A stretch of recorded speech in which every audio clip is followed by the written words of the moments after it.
Dragon Ball Z prit fin en 1996, et en avril 2015, soit 20 ans après, fut annoncée la production de Dragon Ball Super, une nouvelle série Dragon Ball qui prend part après la fin de l'arc Buu et avant le début du 28e Tenkaichi Budokai.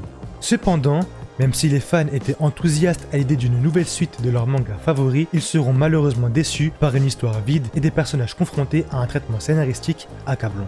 Bonjour à toutes et à tous pour une nouvelle vidéo sur la chaîne. Cette vidéo aura comme sujet pourquoi Dragon Ball Super est une mauvaise suite. Je préfère vous prévenir avant que la vidéo ne commence, je ne prétends pas avoir la science infuse. Donc si vous n'êtes pas d'accord avec moi après avoir regardé la vidéo, je vous invite à vous exprimer dans l'espace des commentaires, sans insultes évidemment. Si la vidéo vous a plu, n'hésitez pas à vous abonner. Bref, ne perdons pas plus de temps avec l'intro, bonne vidéo à vous. L'un des principaux problèmes de Dragon Ball Super est son protagoniste, c'est-à-dire Goku. Car s'il a été bien développé durant Dragon Ball et Dragon Ball Z, on a un peu tout raconté sur Goku. En effet, durant Dragon Ball, il a été le principal protagoniste, et son but était et restera de devenir le plus fort. Il accomplira son objectif en gagnant le Tenkaichi Budokai, ce qui marquera la fin de Dragon Ball. Lors de Dragon Ball Z, Akira Toriyama comprendra déjà les limites de Goku, et introduira Gohan, qui lui aura une volonté différente, celle de protéger, et cette volonté ira de mèche avec l'histoire qui sera plus mature, bien moins comique que durant Dragon Ball. Bien évidemment, en parallèle, Goku sera tout de même développé, prendra en sagesse et comprendra son rôle après le combat contre Cell, où il décidera même de ne pas être ressuscité au risque d'attirer de nouvelles menaces sur Terre. Mais pour une raison que l'on ignore, Goku redevient le protagoniste principal. La raison pour laquelle Goku devient un enfant dans un corps d'adulte, c'est-à-dire un imbécile, est simple. Ce changement est dû au public visé. Dans Dragon Ball, le public visé est les enfants, et ça se ressent. De la comédie, un protagoniste enfantin, fougueux et insouciant comme Goku, tout ce qui peut leur plaire. Mais plus on avance et plus les sujets sont durs, surtout lors de l'arc de Piccolo Daimao. DBZ, bien que l'on reste dans un shonen, est dans la continuité de Dragon Ball, ce qui implique que les sujets continuent de se durcir et de mûrir, comme son public qui grandit avec l'œuvre. Et comme Goku qui s'assagit et un Gohan qui apparaît avec des problématiques et des responsabilités bien plus élevées que son paternel. Mais dans DBS, la volonté est tout autre. On ne veut pas être dans la continuité de Dragon Ball Z, on veut chercher un nouveau public. Ainsi, on a de nouveaux besoins d'un protagoniste enfantin fougueux, mais pour une raison qui m'échappe, le dévolu se jette sur Goku. Et alors là, ça coince. Pourquoi ça coince ? Goku est un personnage ayant déjà vécu ses aventures, et ayant déjà eu son arc narratif. Et lui redonner un rôle qu'il possédait déjà lors du début de son développement, ça revient inexorablement à détruire le personnage et de repartir à zéro, surtout que Goku a déjà raconté ce qu'il devait raconter. Un autre problème qui là va être plus personnel, et je comprends si des personnes ne seront pas d'accord avec moi, mais il y a une sorte de surenchère permanente sur les transformations.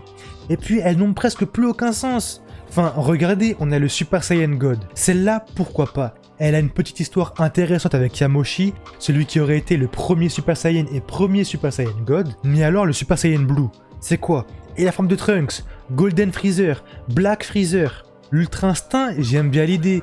Outre son apparition dans le manga qui, je rappelle, est une technique divine que même certains Akaishin ne maîtrisent pas, c'est Muten Roshi, un simple terrien qui la montre à Goku. Et enfin, on conclut avec la pire selon moi, la forme de Vegeta Blue Evolution, ou Blue Diamond. Enfin, personne sait comment elle s'appelle vu qu'elle est sortie du trou du cul du monde. Bref, tout ça pour dire qu'on a plus l'impression de voir une usine à jouets ou à figurines plutôt qu'un manga ou qu'un anime. Mais bon, est-ce que DBS est perdu à tout jamais ou y aurait-il une solution pour sauver le Dragon Ball que l'on aime tant ? Une étape pour y arriver est de changer de protagoniste. Fini avec nos bons vieux pères Goku et Vegeta, en personnages principaux bien sûr, ils pourraient toujours jouer un rôle de mentor. Avec qui pourrait-on avoir ce vent de fraîcheur ? Avec Goten et Trunks, ce bon dieu, ce sont les personnages les moins utilisés de la saga. Je parle bien de Trunks enfant, pas de celui du futur. Celui-là a, au contraire, trop été utilisé. Ces personnages-là ont encore tout à raconter, et n'ont absolument pas évolué d'un iota, ce qui est parfait dans le cas de Dragon Ball Super où l'on cherche un nouveau public.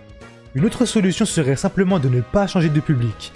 En effet, on pourrait simplement se retrouver avec un Goku qui deviendrait bien plus mature, avec de nouvelles problématiques bien plus profondes, tout en gardant la recette Dragon Ball, les combats. Cela serait un défi intéressant pour Toriyama, et je paierais cher pour voir ça, mais c'est ce qui a le moins de chances d'arriver je pense. Et malheureusement, au risque de vous décevoir, toutes ces bonnes idées ou ces rêves ne seront sûrement jamais réalisés.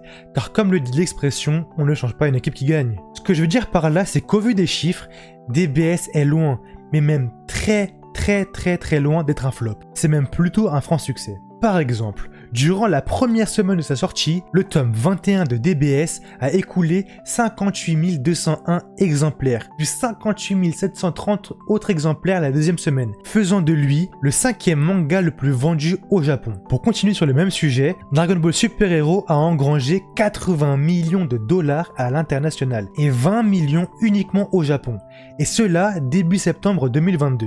La Toei nous informe également que Dragon Ball Super est sa plus grande franchise, avec 12,842 milliards de yens engrangés au trimestre 2 de 2023. Donc au vu de ces chiffres, est-ce que vous vous dites qu'un jour la Toei va se réveiller et demander à Akira Toriyama et Toyotaro de changer la recette de DBS?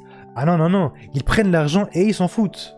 Pour conclure, cela me rend triste de voir le premier anime et manga de mon enfance se faire détruire par la sorte par son propre créateur. D'autant plus triste lorsque je vois des travaux réalisés par des fans être bien plus sérieux et ambitieux que ce que devrait être la suite officielle d'un manga légendaire, Dragon Ball. Bref, j'espère que la vidéo vous aura plu. Si c'est le cas, n'hésitez pas à vous abonner à cette chaîne, à liker la vidéo et à la partager. N'hésitez pas aussi à venir me suivre sur Twitch. Bisous tout le monde.